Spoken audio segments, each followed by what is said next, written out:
Hello and welcome to Bergkamp Wonderland. We are not an Arsenal podcast today. We're going to be talking through the Arsenal 0 Villa 1 game. And tonight I am joined by Karl. Karl, what can we really say about this whole system? Just that we are very poor. Like with Arsenal, don't you ever feel like it's one step forward and three steps back constantly? Definitely. That's what I'm definitely feeling that at the moment is just, it doesn't seem like anything can kind of go for us at all. But yeah, let's go into, I saw from the chat box, I think Thunder Road was first in there, then Phil Macker. We've even seen there's a lesser spotted pirate in there if anybody wants to give them a hello. Remember, if you're in there, give us a like, subscribe, and all of that stuff.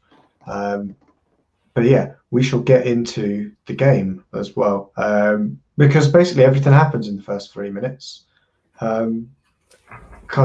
Where do we really start? Do we just start with the goal? Is that the first thing that happened? Well, you said everything happens in the first 3 minutes. I thought you were talking about Kris's sex life, but anyway, we moved.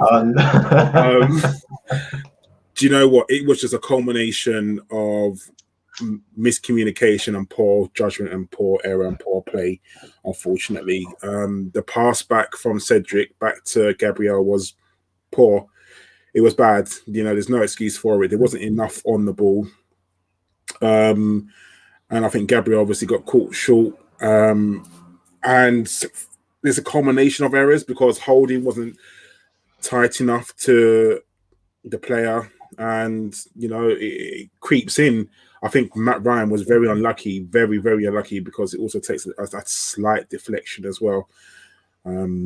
So, yeah, it's unlucky. But I think, it's just poor play. And how many times have you, Danny, John, Kris sat here and spoke about lack of concentration with Arsenal players and lack of poor play with Arsenal? It just seems that majority of the times we're our own worst enemy. And it's not that Villa played particularly well today.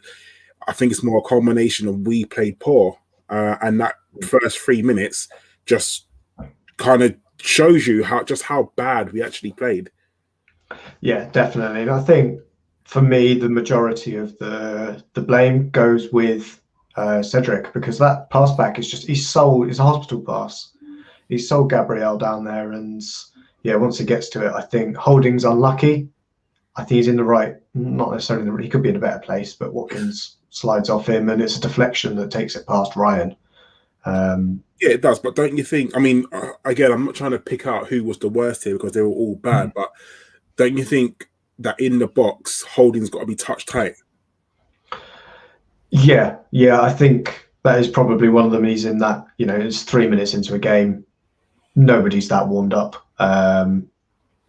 Yeah, I think that's the biggest problem.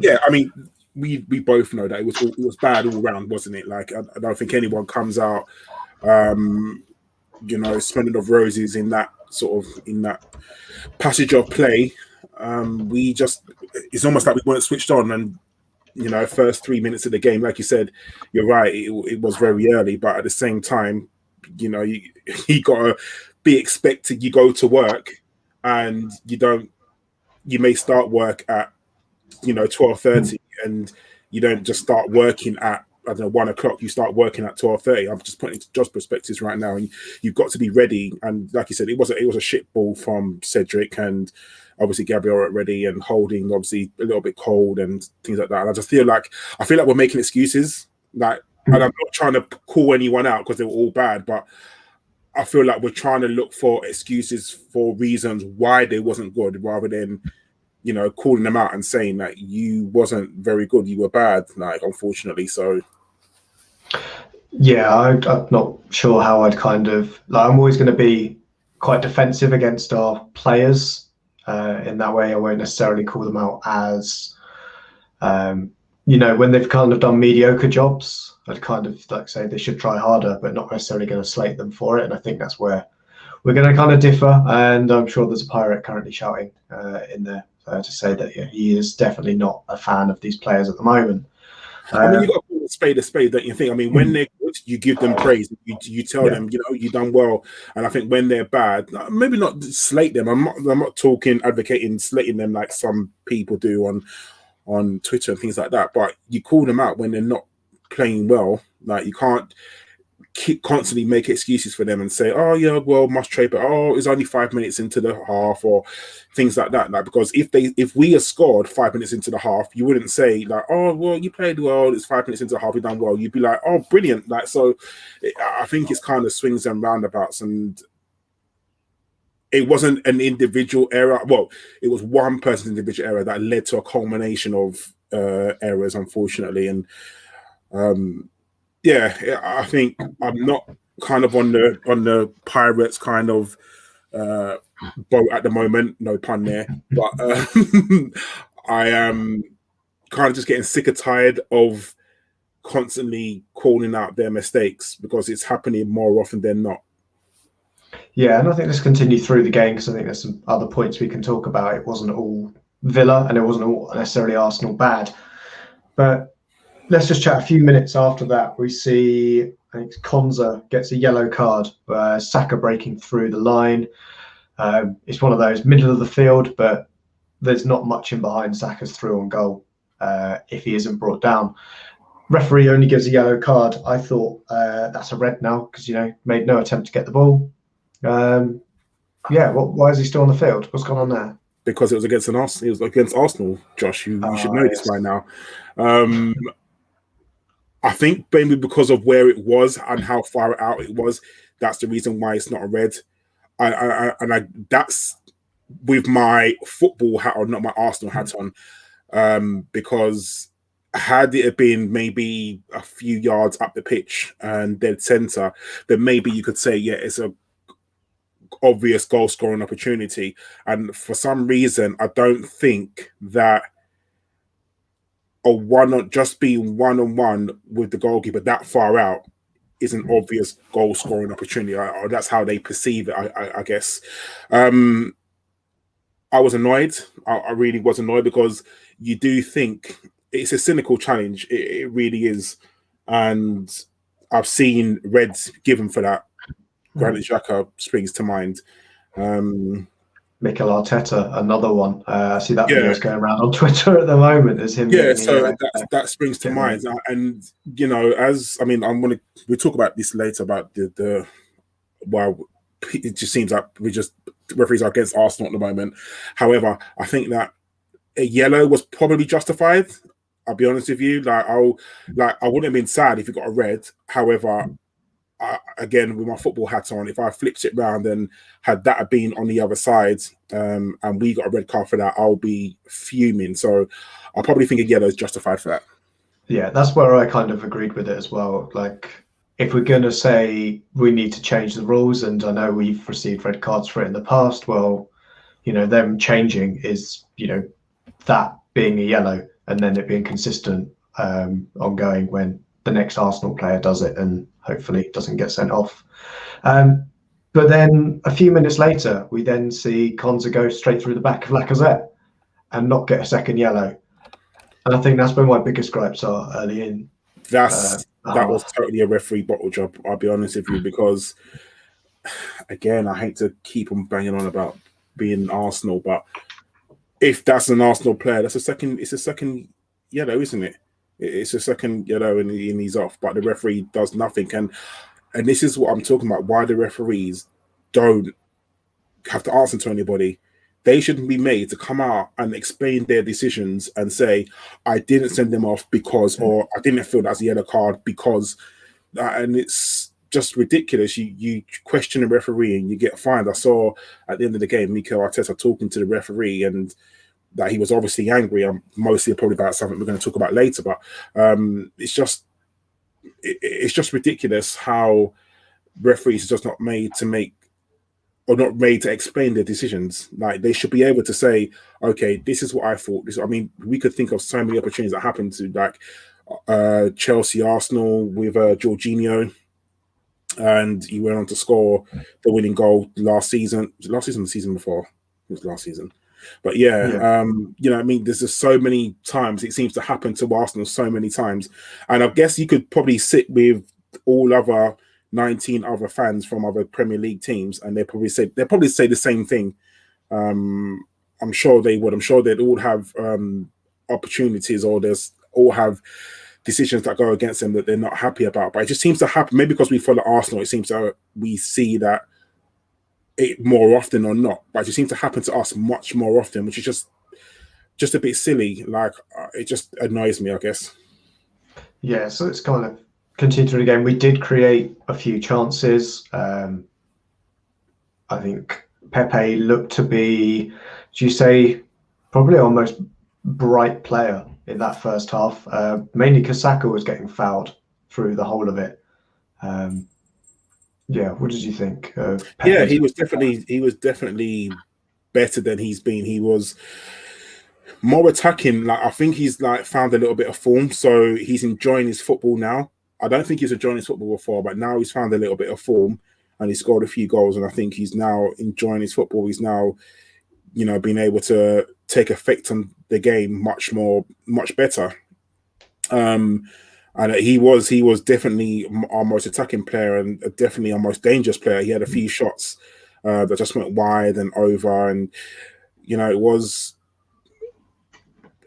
a Pepe that you want to see. Like, I mean, a few months ago is probably not what you'd expect from him, but at the moment he's playing well, and you know, it's what we paid the £72 million for, I guess, like to see this Pepe.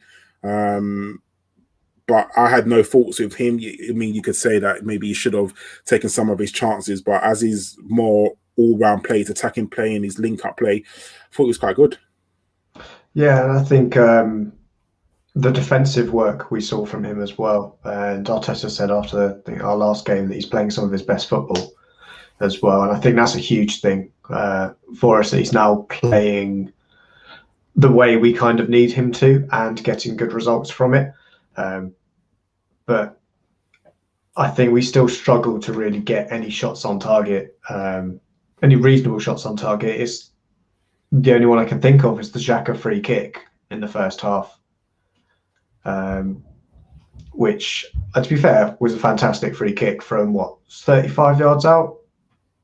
I mean, yeah, I mean, I don't know. I'm going to play devil's advocate. I think that was either going over or hitting the post. It didn't look like it was going in from me. I mean, it was a brilliant shot, and I think Martinez done extremely well to get to it. That absolutely brilliantly. And obviously, as normal, whenever we play against any goalkeeper, they have the game of their lives, a 10 out of 10. Like, it's just typical Arsenal, isn't it, at the moment? And yeah, but it was a brilliant shot from Xhaka, and I think, I don't know, someone just tells me it was just going over if you look at the camera angle, but sometimes you got to give credit where credit is due, and it was a very good save from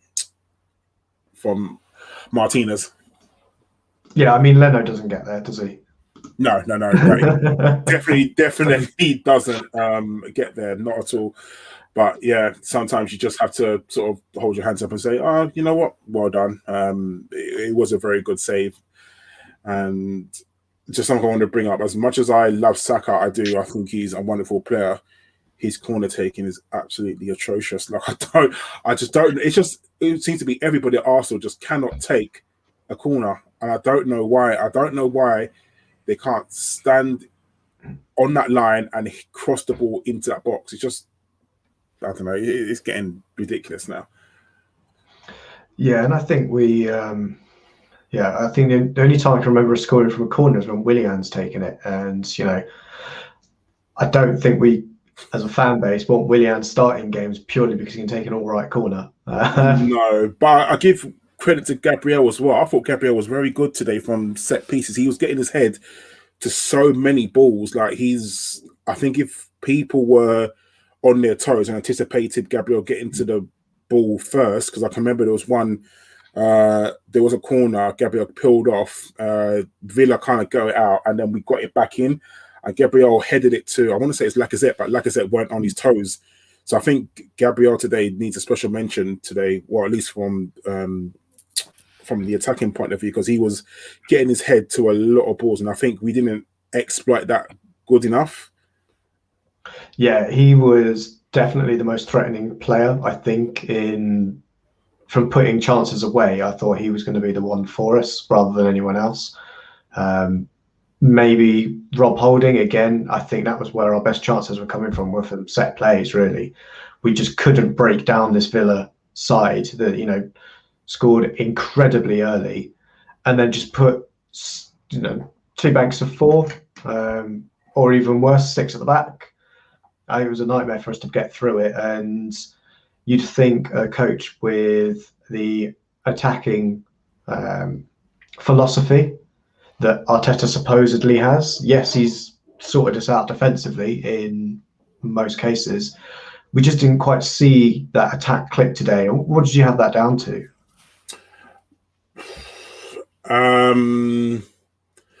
I think it's hard to put your finger on it, to be honest. Like I want to say, it's down to this or down to that, but maybe a lack of confidence of losing the last game.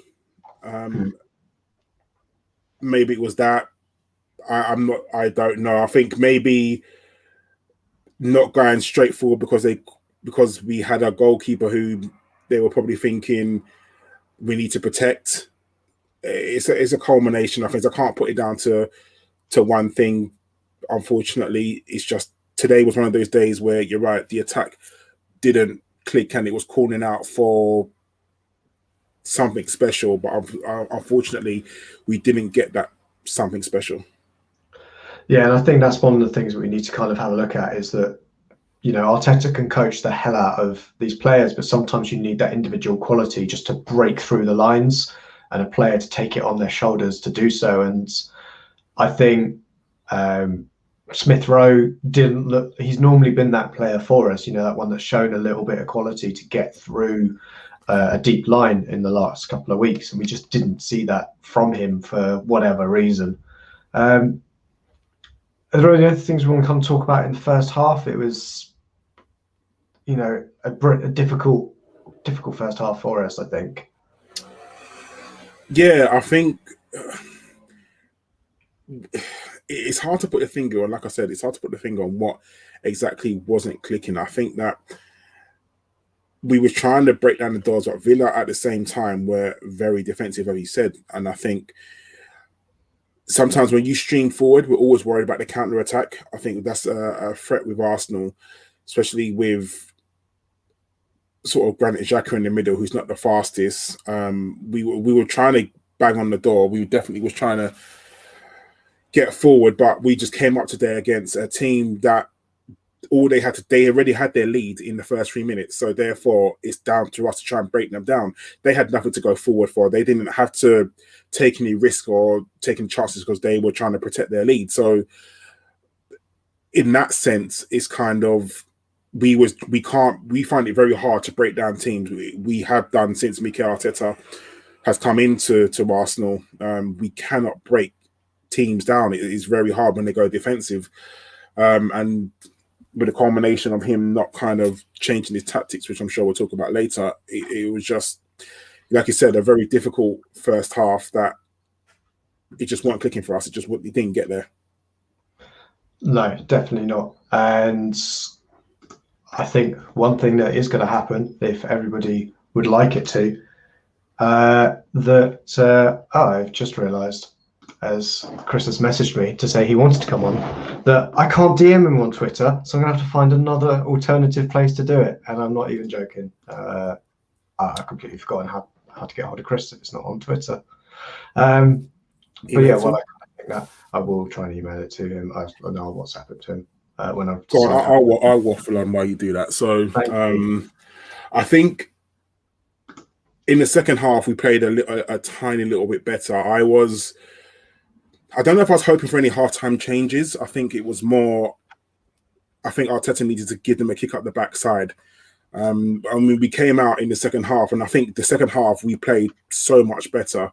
There were still opportunities for us to get the goal, and I think we tried and tried and tried to knock down that door. But as I said, if Villa's protecting their lead, then there's no point for them to try and go forward. So it got to a point where we literally was trying to break down 6 people in defense. It was very hard. It was almost a tough watch as well, because there were so many times that I felt like we could have done something and it was just like a misplaced pass or not concentrating. I thought our passing was not very good today at all. Unfortunately, Partey today, which I think he played better than he did against Wolves, but again today he wasn't the Partey that we kind of, I don't know, expect or wanted to see. I think that Saka was trying, he's huffing and puffing all his might to try and get forward, and even Pepe had a few shots on goal, but it just wasn't, I don't know, for some reason it wasn't clicking. And then one of the talking points that we'll probably mention before we talk about the substitutions is the Lacazette and penalty appeal. Like we've seen the replays so many times, and there's no one here that can tell me that is not a penalty for Arsenal. Like, you've got you're in the box, Martinez pulls Lacazette down, and then oh look, it's Christopher. Hello, Chris. Carry on, Karl, carry on, please. So I don't understand how Martinez can pull a player down and then the referee says it's a foul against the goalkeeper. And even if the referee does think that, that's fine, because the referee didn't see it. How does that not go to VAR? This is the reason why we have VAR. This is the reason why video assistant referee has come in to take a look at some of those things. So I don't understand. I'm glad Kris has jumped in now because he's here. So you tell me why that decision does not go to VAR to be looked at. I personally think that is absolutely ridiculous. And I said it in our group that it's almost like the referees are not even trying to hide that they're so biased against Aston, because they didn't even check it. It was just like a non-incident and they kept it moving. So one of you two, please explain to me how that decision, 1, gets missed and then 2, doesn't go to VAR. Go on, Kris. Go for it.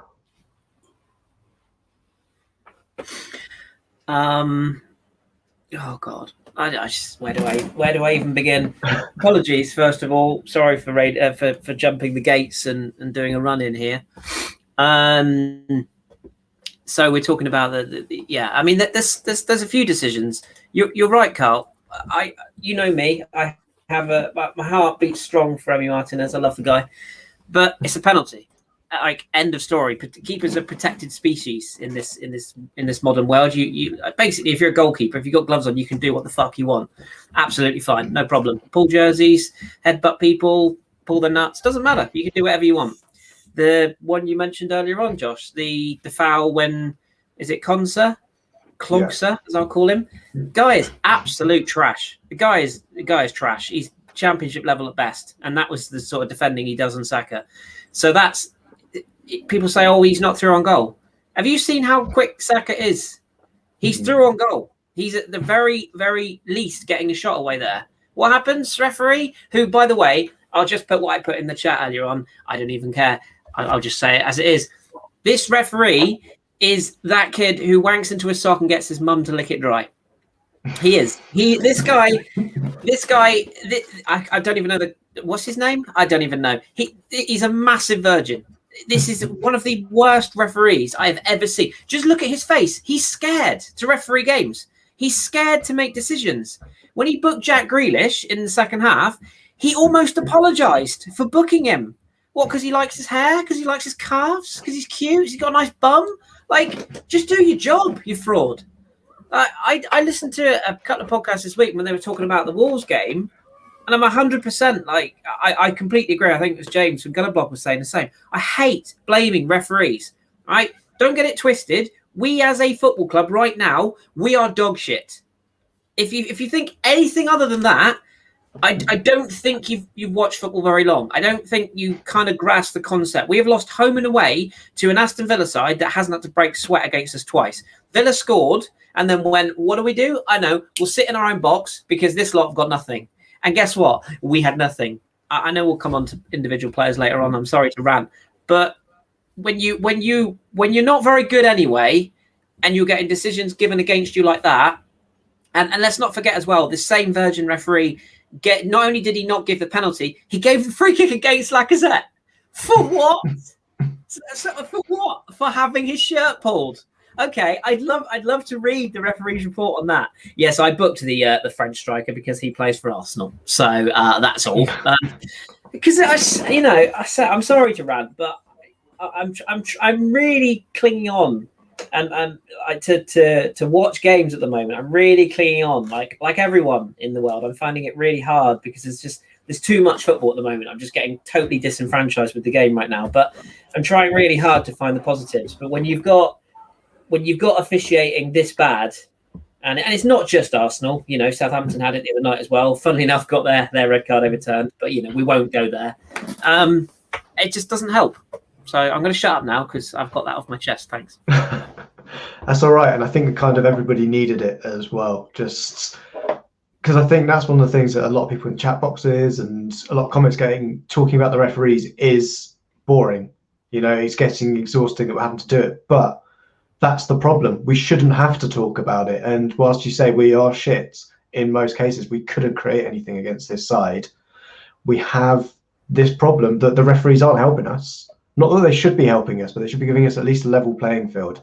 I mean, we'll go into the second half now, and one of the only things I can really remember from that second half, because it was basically passing and trying to break down that Villa defence, was the Thomas Partey yellow card from Marvelous Macamba, who there's no contact with him. He just screams, and there's a yellow card. And I know we've shouted at Danny Ceballos on this podcast and on various different outlets, going, why does he always scream when he goes down? It's because it gets players booked. That's why. And Karl, do you think we're missing that kind of edge, or do we even need to stoop to that level? And should the rest of the game kind of come up to our level? Well, unfortunately, if everyone's playing at the lower level like that, then we can't be seen to be taking the moral high ground and get no decisions for us. I mean, it happened in the FA Cup against Newcastle, didn't it? When Emile Smith-Rowe got sent off because the player shouted, and the referee took out his red card straight away and sent off Smith-Rowe. And then obviously VAR probably said, maybe you need to go and look at it. And then he rescinded the red card. It wasn't even a yellow, to be honest, but he just booked him just because. So it happens all the time, doesn't it? Let's be honest. And, I want to say that Arsenal should take the moral high ground. I want to say that Arsenal should, no, everyone's got to raise their stuff up to our level. But if everyone's playing in the dirt, then sometimes we need to play in the dirt as well, unfortunately. And it's just ridiculous. Like you said, we're not asking for special favours from any referee. We're asking for a level playing field. We're asking you to referee the game fairly, and then not doing it. Unfortunately, it's just, and like you said, like you and Kris both said, talking about referees is getting boring now. We shouldn't be on this podcast for the last 15 minutes talking about referees. We should be talking about the Arsenal game, but we're talking about how bad referees referee the game. I mean, I'll put in the group, the compilation of bad refereeing decisions that Arsenal have had over, God knows, the last year, I think it was. And it's just getting bad now. It's getting ridiculous. And I don't know what truth in this, but didn't Southampton threaten to take the FA to court because of some of the decisions that happened? And that's how the FA, well, again, I don't know if this is true, but the FA then rescinded, obviously, their red card. Maybe we should do this. Maybe we should. I don't know, every club in the Premier League could have a compilation of how bad decisions go against them. But, and again, like I said, I know this happens to every club. But it just seems, because maybe I'm more protected, affiliated with Arsenal, it just seems how bad decisions go against Arsenal. And then maybe we should start doing that, saying to the FA, this is ridiculous. Like, we need to take it to court to show how bad some decisions are. Maybe we would get some decisions going our way. And I'm not advocating doing that. I'm not, because I think that I don't want to throw my toys at the pram and be like, oh, well, we're not getting decisions our way, so we're going to go crying. But it's just ridiculous. It's just ridiculous that we're sitting here talking about how bad the refereeing has been for the last two games. Not even just one, it's not even just a one-off game, it's the last two games. And it's just, it's just bad. And it doesn't help when Arsenal, unfortunately, play played dog shit football as well. And it makes it even harder to talk about football, unfortunately. But yeah, the second half wasn't, I mean, we knocked on the door and we tried, but we just, I don't know. Like you said, Villa had no reason to break. They were trying to protect their lead. So, of course, they're going to be defensive. I would expect nothing else from them, if I'm really honest. And, you know, some of Arteta's substitutions left questions. I said the same thing against Wolves as well. Some of his substitutions against Wolves were questionable at best. And I think it's the same today. Willian is not, at the moment, very good. And it seems like Arteta is trying his best to play Willian into form. I think Kris mentioned it in our group that he's not changed. He brings on different personnel, but doesn't change the system. Now, if Villa are literally camping in their own half, not trying to get out, then why not put two strikers on? But he doesn't. It takes a Lacazette to put on. Aubameyang. Now, I personally would have gone with Aubameyang and Lacazette both up front, but he doesn't change the system. And I know probably Kris wants to get on to Mikel Arteta and his tactics. Yeah, I think I'd first say, trying to think what the first substitution was. It was Lacazette for Aubameyang. So yeah, let's go through that one. And I think Lacazette looked like he had a quiet game. He was just completely, marked out of it, and we just couldn't get the ball through to him. So, Kris, what did you make of Aubameyang coming on in that sense? Do you think it was the right player to come off the bench, not necessarily replacing the player we'd want at that moment?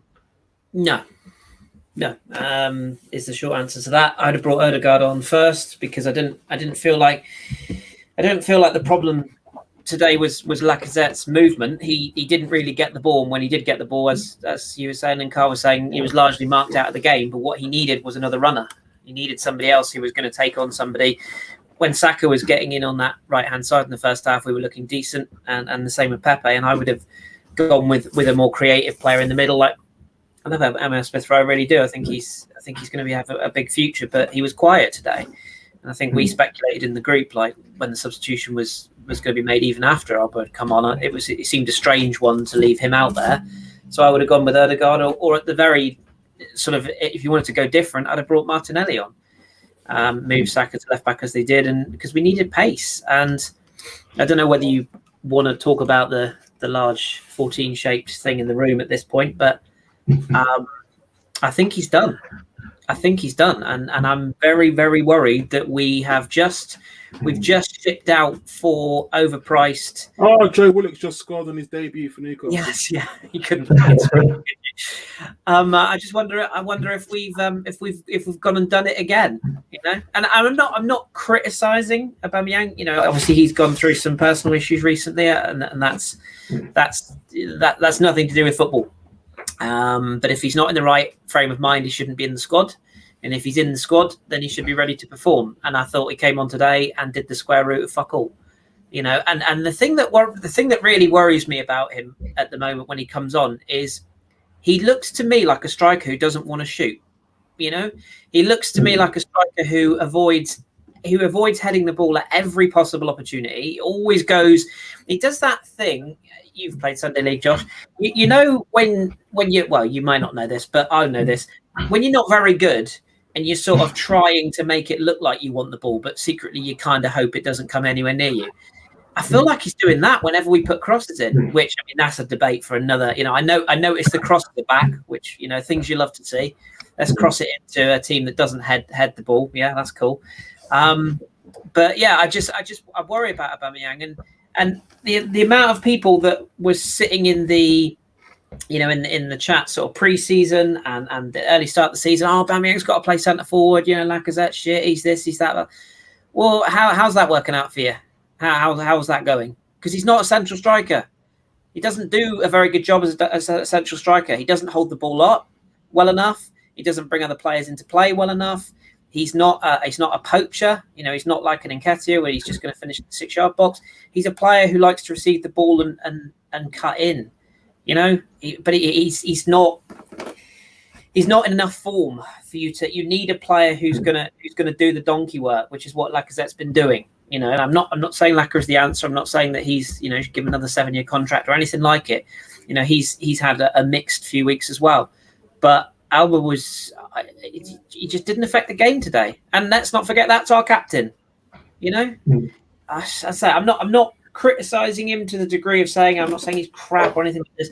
But I just worry that we've invested 400k a week into a player who has now his form hasn't just slid; it's been thrown off a cliff, wrapped around a brick, covered in concrete. It's a little bit worrying. And I felt today, to answer your question, the substitution was poor, and as were most of the substitutions. I'm sure we'll come on to a certain Brazilian later. Yeah, not the one that we would hope to come in, who has shown he's got aerial presence as well. Scoring, what was it? He scored 4. Was it his first 5 goals? 4 of them were headers for us when he came in under Emery. He scored a lot there. But yeah, I think there's some things you need to have a look at in terms of, this isn't the Aubameyang that was at Dortmund, and he had a hell of a lot more space as well. That Dortmund side was a break in pace. We didn't let Villa come on to us to even give Aubameyang the opportunity to show what he was able to do, because there are questions whether or not he can still do those things. But as we say, Aubameyang coming on didn't make much change. We'll go into the next substitution because I don't really think anything happened between them, which was Cedric coming off, and was it? If I get the right way around. So we saw Saka move to left back. Karl, what did you feel about Cedric's performance during the game? Unfortunately, it was poor. I think, obviously, what happened in the first half was in everybody's minds, and he had a few definitely misplaced passes. One I can remember between him and Lacazette. Was a really bad misplaced pass, and I think Lacazette could have been in if Cedric had picked the right pass. It made sense in a way because our left side was very, very attacking. Although Saka went to left back, you could call him he's playing wing back, a very attacking wing back, and it was good that he could overlap with Pepe as well. Because if you've got Saka and Pepe on that side, you're clearly you know that side is going to be the most attacking potent threat. So for me, that did make sense. Unfortunately, I just felt that nothing changed. So you didn't change the system. We've spoken about that. If you're playing with a team that's got 6 people at the back, and you've got one man up facing 6 people, it makes no sense. It is very difficult. You need someone to play off. And if he had played, said to Odegaard, go almost a second striker, then maybe it would have been a little bit better. But he just still played in that hole. Did he put Emile Smith-Rowe on the right, didn't he? I'm sure he did. Because Smith-Rowe moved out to the right. Yeah, he went to the right-hand side. So it wasn't like he kept in the middle, and it just got frustrating that we brought on new personnel, which is really, really good, but we didn't change the system, unfortunately.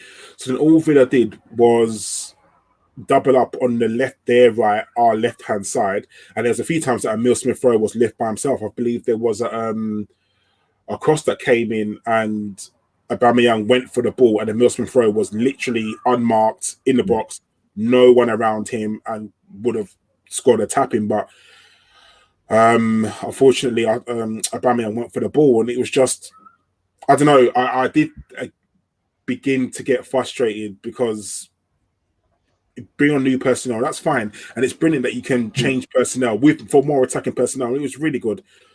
But we just didn't change the system. And I think not changing the system is what hurt us. Yeah, I think for me, overall, Kris, unless you want to come in on it, was that we kept bringing on creators and not bringing on any finishers. And so the net result was we still only had one guy that knew how to put the ball in the back of the net. And yeah, did you feel there was anything different you saw from Arsenal after these kind of the substitutes we make. I say Partey coming off as well with what looks like an injury to be replaced by that Brazilian. Yeah. Was Nketiah on the bench today? I didn't see. I presume he wasn't. No, he wasn't. And Dani Ceballos is now fully fit according to his Instagram. Nowhere near the squad. Mm-hmm. Reece Nelson scores the under 23s last night. Nowhere near the squad. Cool. Again, it's part of what's frustrating me so much about this team at the moment. We've got so many average players, and like, let me ask you a question: if Newcastle had Willian right now, would you think that would be sort of about that level? Like, would you go, okay, I can sort of see that? Well, I think Willian's below the Newcastle level. I'll be very honest with you, because if you look at Maximum, Maximum, he is better than Willian, isn't he? He's much better than Willian. So if you want to compare sort of wingers, you have to compare him to Saint Maximum, and he's much. Saint Maximum is much better than Willian. Willian at the moment. Isn't that the problem though? Isn't that the problem? We've bought Willian thinking he's a winger when he hasn't been a winger for about 8 years. Because he's not a winger, is he? He's got no pace. I don't think he's got any tricks. He's very technically good, and he's the sort of player that arrives in the box, onto a late challenge. Sam's just put in the chat box, Williams at MLF's level at best. I slightly disagree with that, but he's pushing Liga NOS, top end Liga, bottom end Bundesliga for me. I think at this level I don't know. Yet another player we fished out of Chelsea's bins, who's not, and I was one of the ones that thought, actually I was never really a fan of the 3-year contract, but I did look at the deal and thought, yeah, okay, because I thought we were buying him as a number 10. Everyone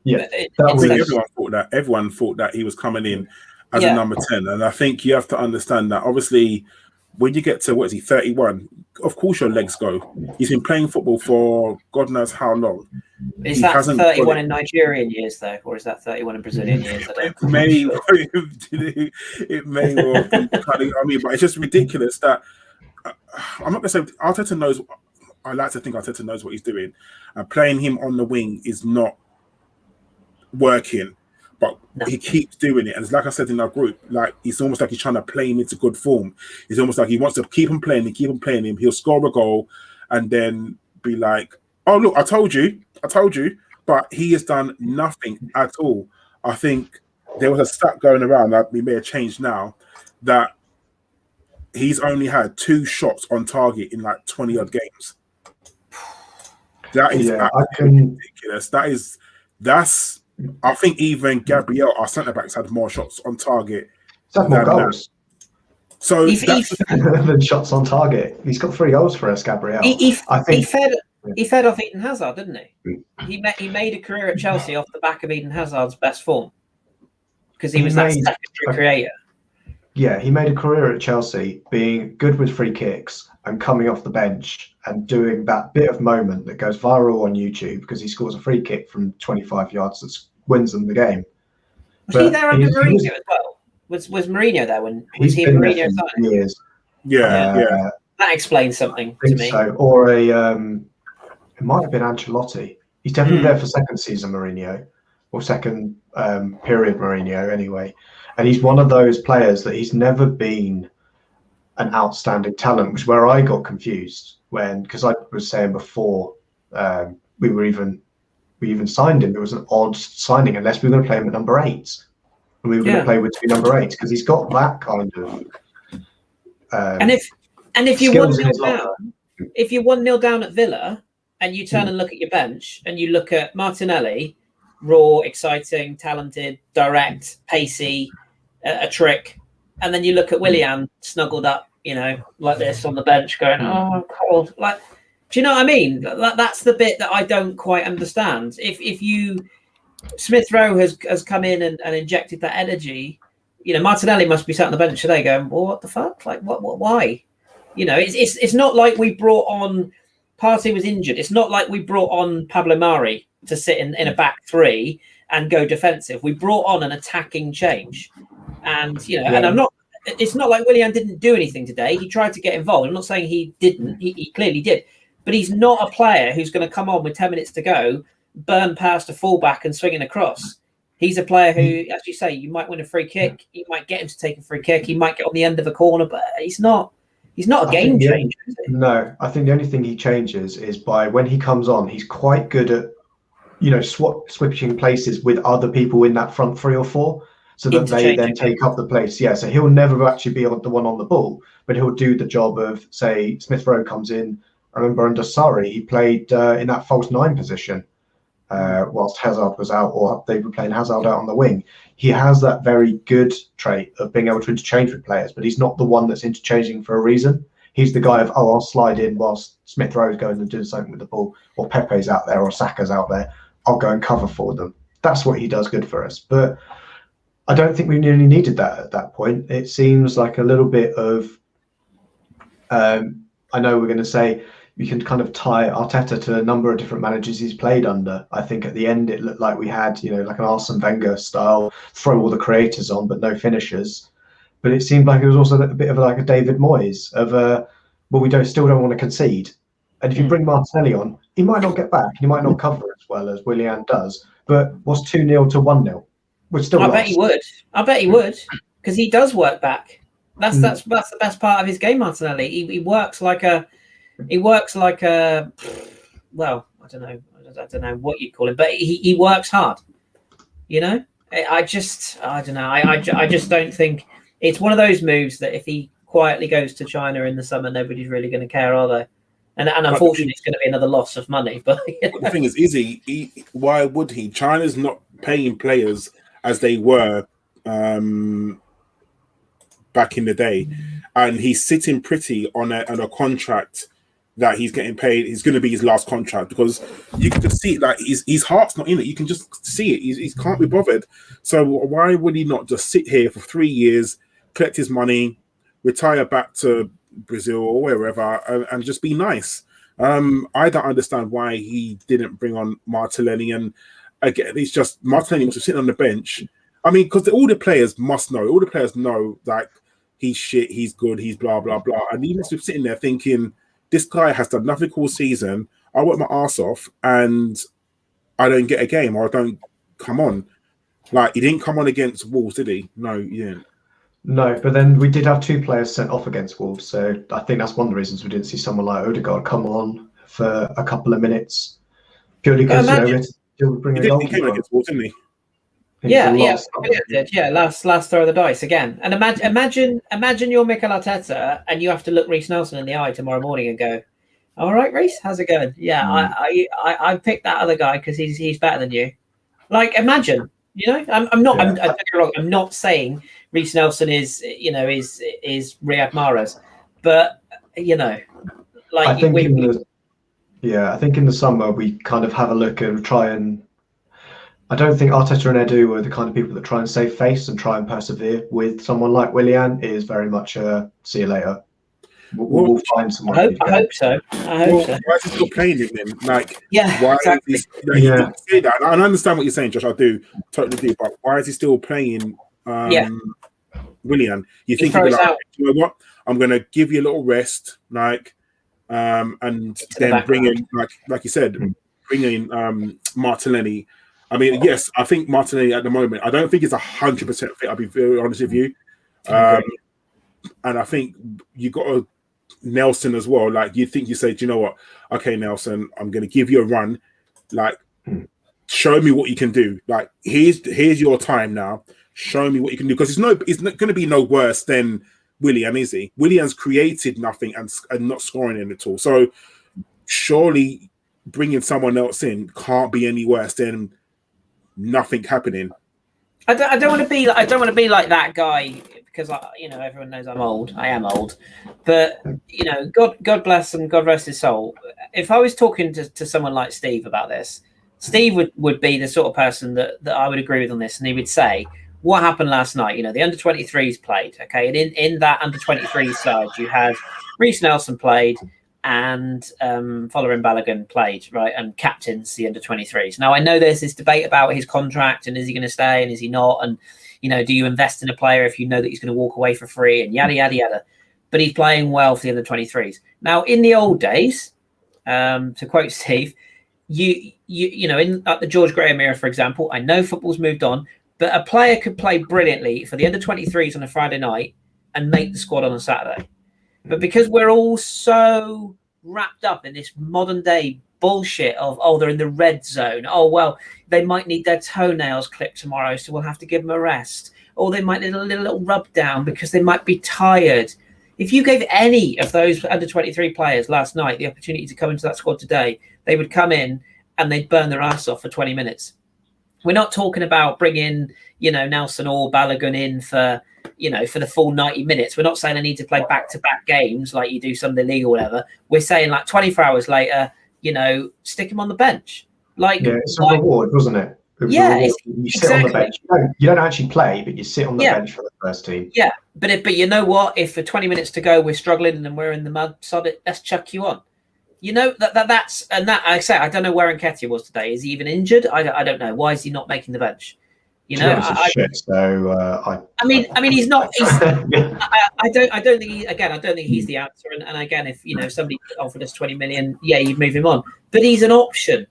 You know, he's better than a player who, like Aubameyang, shouldn't be near this squad if he's still, you know, emotionally affected. And I'm happy to see him back like everybody else is. It's good to see him smiling again. Nobody wants to see players go through personal shit. But if you've got personal shit, a month off, see ya. Fuck off. Stay away from the squad. Go away. Get your head right. Don't come back and sit on the bench and then give us 20 minutes of fuck all. Because that's no good. That's no good to us. You know? We've lost back-to-back games to, I'll repeat, Wolves and Aston Villa. You know, and I know it's a crazy season and blah, blah, blah, blah, blah. But, you know, we'll probably elaborate more on this in a podcast where it's more relevant other than a game. But we won a couple of games and everybody, you know, I imagine, because I'm not on Twitter, but everybody... No, I'm not. Everybody went over the fucking top again, didn't they? Everything's fine. We're all great. The world's fantastic. We've got rid of Mustafi. We've taken Kolasinac out the back and shot him. Ozil's been shipped off in a crate to Turkey. Everything's fantastic again. Oh, wait. 2 weeks later, we're playing dog shit football again. We're playing repeat football again. We're playing tactically inept football again with the same crappy players. Half our players are getting injured once again, mysteriously. We can't defend again. Bellerin shit. The goalkeeper's injured, you know. Oh God, it's just rinse repeat. Yeah, it's so tiring. And when you have a manager who is, let's not forget this. I'm not having a go at him, but he is learning on the job at the biggest club in London. That is not good enough. Sorry, I had to. Sorry. All right, should we jump onto one of the positives, I think, from the game? Because I think there is one. I think he's, what will I say? He's short, he's Australian, and he was in a bright pink kit for most of the game. Was Matty Ryan, what did you make of his debut, Karl? I thought it was quite good. I'll be very honest with you. I think he was very unlucky not to save the goal. Very unlucky, because he nearly got there. And he made some very, very good saves, especially the one, the chip, which was very, very good reactionary save, like absolutely brilliant. So I thought he had a very good debut, to be honest. That goal that we conceded, it wasn't his fault. That genuinely wasn't his fault. And I think he done well to try and get there. But he made some very, very good saves. He was commanding in the area. I think today he did himself justice. I think he rose to the challenge, I think, definitely. And, you know, I mean, obviously he's going to lose his place the next game because Leno's only banned for one game, I believe. So I wouldn't be unhappy to see him in the Europa League. I don't think he's going to play in the Europa League. I think we are definitely going to play Leno, but I'm not as worried as I was when Randerson was our backup. I think we've got I can only judge him on one game. But, you know, there was a reason why he lost his place in the Brighton team. But as far as right now, I think he had a very good game. It was a strong game. He didn't do anything wrong, didn't do anything rash. And apart from that goal, I would say he was a solid 7/8 out of 10. Yeah, Kris, it looks like you agree with that as well. Yeah, 100%. I think this whole sort of thing about Runarsson brought in as a number 2 or a number 3, the talk of David Raya, yada yada yada. I think it's fair to say Runarsson is a number 3 at best and is a work in progress. And again, we needed a goalkeeper. We took a gamble, is what we did. I don't think he's a terrible goalkeeper. He obviously had that awful night against Man City, and that's the sort of thing that can end a young goalkeeper's career. And I think I think that's probably the way it's going to go. I don't think he's an awful goalkeeper, but also I don't think he's anywhere near a Premier League level goalkeeper. Matt Ryan is your archetypal Guillaume Vermouth, Rami Shaban, insert other, Scott Carson, Richard Wright, insert other name here. Good, dependable backup. And I'm in a weird way, I was almost disappointed he had to play so well today, because that implied that we had quite a lot of shots against us. So, but yeah, he's good. And I thought that the one thing I liked about him is he got better throughout the game. And a goal on your debut against your team you supported as a kid. By the way, Ollie Watkins did all he could to miss that. I thought the BT were creaming themselves over it. What is it? Martin Kieran described it as how did he describe it? What was the word he used? Emphatic finish. He mishit it, Martin, by the way. I know we got a rhetoric to paint on for live TV, but my God. But yeah, I thought Matt Ryan really recovered well from that. I thought he commanded his area pretty well. You could hear he's quite vocal, despite the awful BT sound effects. And I think he's, as exactly what Karl said, he's an able deputy.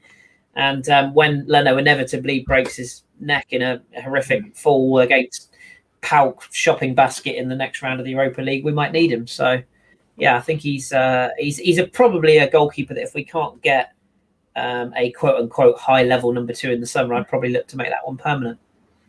Yeah, I'd completely agree. And to be honest, I wouldn't look outside for another goalkeeper. I think it's just almost like wasting resources. If Ryan wants to stay, sign him up, because we've got other positions we need to look at. There was a couple of Right in the summer. There's one reason why he was dropped down to 4th choice goalkeeper at Brighton. And also, David Raya would want to be first choice, surely. He's at the peak of his career. He isn't going to want to come in and be a number 2 to Bernd Leno for 6 years, is he? So no. And I just, on Matt Ryan, there was a couple of nerve-wracking things from me, but then I've seen a lot of Ryan's game. I know how he tends to get beaten. That Traore save is how he tends to get caught out. Is that he's very high up in his box. His positioning can be a little bit odd. But he generally is agile enough to get out of those situations, let's put it that way. Unlike Runarsson, when his positioning is just bad and doesn't have the ability to get back and compensate. I think for second choice goalkeeper, it was a great game from him, and just everything I kind of expected. And I think a 7 or 8 seemed kind of fair, because he didn't do anything that was like match saving for us. I think he was just very dependable, very good. And the way he kind of cleared shots as well, I think it's one of those that you don't necessarily realise when you watch Leno week in, week out. You realise he's not great at it, but until you see someone in that Arsenal team doing better, you don't necessarily draw attention to it as much. That was something that was really, really clear for us, was that when he did save it, it was gone. It was completely pushes it out. away. Yeah. I agree with that. Yeah, and I know that's a point that you've made a couple of times on Leno, but it's a bit like seeing is believing. And you see other goalkeepers do it, but there's so many different situations, scenarios, which you see them in the Arsenal shirt pushing that ball away. Well, they're training every day with each other, and Leno's going to start bringing that into his game. And I think that's one of the great things from here. I was going to ask the chat box if there was any questions, pop them in there. I haven't seen many at the moment, but if you do have any, pop them in. We've been going for nearly an hour. We want to get some more questions in. But where do you think we go from here, Karl? I'm trying to think who we've got next. It's that sad. It's not Benfica, is it? Is it Benfica in the week? No, I'm literally just looking now. Oh, you set up. But we have. I think it is, isn't it? Champions League next week. I think it is. No, Leeds. FA Cup's next week. Oh, Leeds. Oh, Leeds. Leeds next Sunday. The world's greatest team, Leeds. Leeds next Sunday, and then Benfica after that. Excellent. So yeah, how do you feel we kind of bring that back? Leeds is very much. I don't want to go down the line of like little punny things, but Jekyll and Hyde. You're not sure which Leeds turns up. That's the thing, like you said, Josh. With Leeds, it's either going to be attack with no defense, or Bielsa's going to tell them what to do, and they're going to absolutely take out instructions to the actual to the point. With Arsenal, I don't want to say we beat Leeds at home. I really do want to say that, but like you said, it depends. If Leeds turn up, they're going to give us an extremely good game, And as you said, I just don't think at the moment we've got enough firepower to break down Leeds. I think Bamford, I don't think he's the world's greatest striker, but his movement is very, very good. I think his movement is very good. It can cause us problems. Do you know what I mean? I'm sitting here right now saying that I think Leeds are going to give us a problem at home. That should not. How far have we fallen to the point that I'm worried about playing Leeds at home? That's ridiculous. That's just very, very silly. For a team like Arsenal to be worried about Leeds, it's just silly. But we have to play better. I mean, I don't think that Luiz comes straight back into the squad. I think Leno does. I think maybe at home you may drop Smith Rowe and start Gun. Not Gun. Why did I say Gunnison? I don't know why. Odegaard. Soares in. Yeah, I think you play. You maybe start Odegaard. Maybe you rest Saka and play Aubameyang from the start and see what happens. Don't know. It's Arteta's got something to think about. He's definitely got stuff to think about. But the last 2 games that we've lost, he has to change something. What that something is, I don't know. Maybe he's going to be forced into a change because of Partey. He looks like he was pointing to his hamstring when he went off, which obviously doesn't look good. And if Partey doesn't play, then he has to bring in Ceballos probably. Or maybe he starts Odegaard in that number 8 role. I don't know whether he's he can play that number 8 role, but maybe, just for a little attacking prowess, you go full attacking, you start Odegaard and the normal front 4. Who knows what Arteta's thinking, but it's all about whether. I think a lot does depend on Partey. If Partey's fit, then obviously Partey plays, and if he's not fit, it depends on who comes in to replace him. Cool. Anything different on that, Kris, from you? Or we've got one question, I think, at the moment.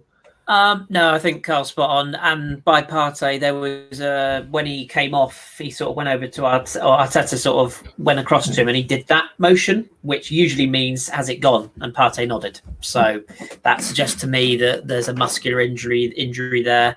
And I know some people are like, we've rushed him back again and stuff. But I think we've been careful this year. People have to remember as well, this is a guy who's come from La Liga, which is a very, very different league. It's going to take a little while, and you do get these players that, basically, as soon as you sign for Arsenal, it's in the fine print at the bottom.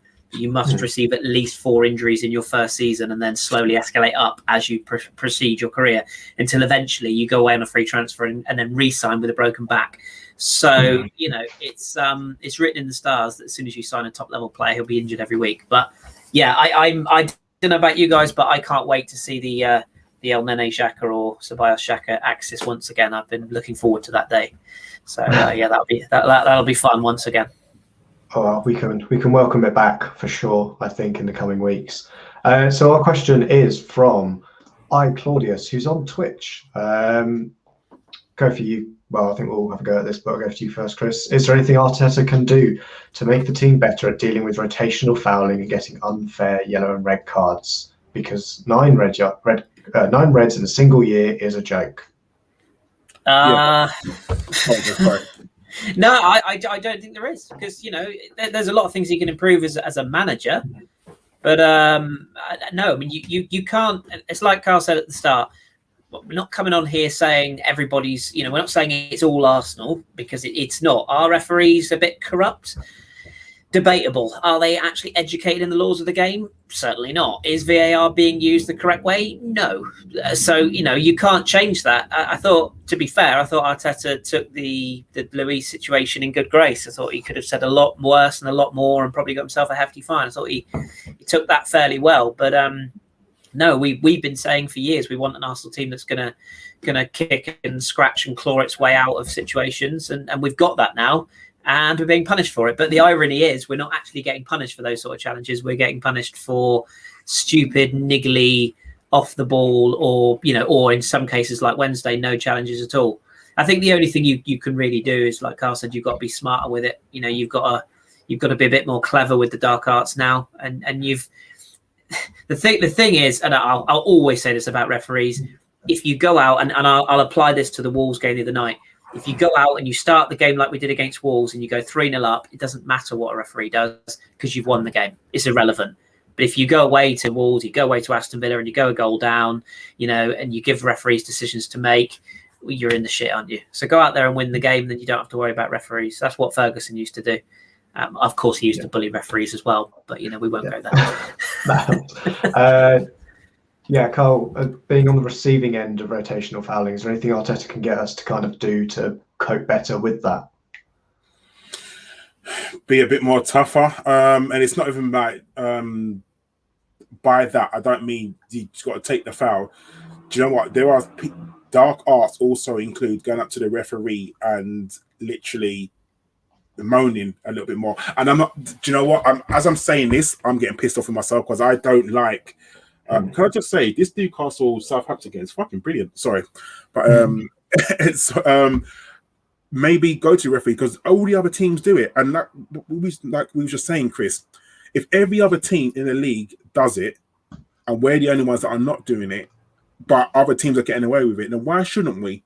And I know it's you shouldn't bring yourself down to the level everyone should come up, but no one else is coming up, and no one else is getting punished for it. So maybe we should. But the problem with us is that we start moaning to the referee or arguing the referee, and we get booked. How many times has Granit Xhaka been booked this season for quote unquote dissent? It happens, but it doesn't happen to any other team. And it's just like, well, what do you do? What is it that you do?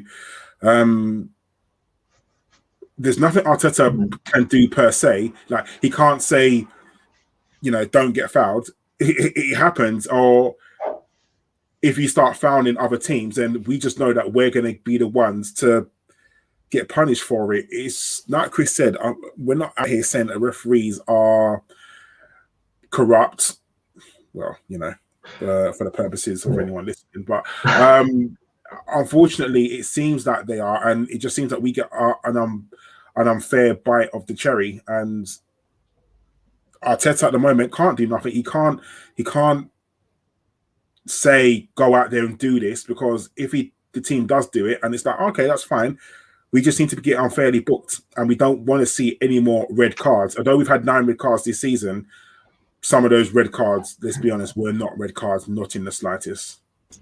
David Luiz was sent off because he's David Luiz the other night. I don't doubt that one bit. I completely agreed with other people that said the same. He was sent off because he has a reputation for making last-ditch lunges and a snide foul. He was sent off on his reputation. And unfortunately, now we're in that situation, Did you watch the BT coverage? I don't know if you're watching the Wolves, and that guy, Peter... Peter Wankoff. Yeah. He's a fucking... Sorry, but he's an absolute idiot. And he pretty much said it. He pretty much said, but this is the 5th time David Luiz has been sent off. He doesn't learn. Why would you mention that?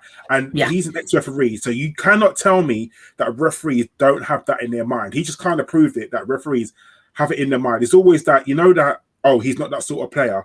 Yeah. Everyone can tell you who's not that sort of player, but no one can tell you who is that sort of player. Yeah, it's the same reason that Harry Kane gets away with making a back for defenders every single week. It's the same thing. Yeah, because he's not that sort of player. Yeah, but no one can tell you who is that sort of player because no referee can come out or commentator can come out and say who is that sort of player because it just literally. I mean, we all know. I mean, they probably think that Xhaka is that sort of player. Patrick Vieira was that sort of player. Roy Keane was that sort of player. You kind of get what I mean, but it just seems that if you're English. And the poster boy, you're not that sort of player. So it's just, or whoever you play for. If you're play for Spurs, you're not that sort of player. I just feel like I'm moaning now, so let's just stop. It would be very fun, wouldn't it? Just to finish off, it would be very fun if they came out when they put out the lineups and they went, "There's the number 6 there. Look out for him. He's an utter bellend. There's the number 8. He likes to kick people. Have a look at him." That would be quite fun, wouldn't it? If they did come out with that. But yeah, such is life. Would be nice. Oh well. Anyway, I think that brings us to a close. We tried to avoid talking about the game as much as possible because fuck all happened and we lost. So I have to say thank you to Karl for joining and Kris for stepping in as well. Thanks, guys. No problem. It's nice to see Kris. It's nice to see Kris. I know Kris is not really enjoying Arsenal at the moment. Nobody is at present. We had a few wins, like you said, and I just hope we don't regress. Let's hope that we kick on and beat Leeds on next Sunday. Valentine's Day. Might be Valentine's Day massacre. Oh, God. Wow.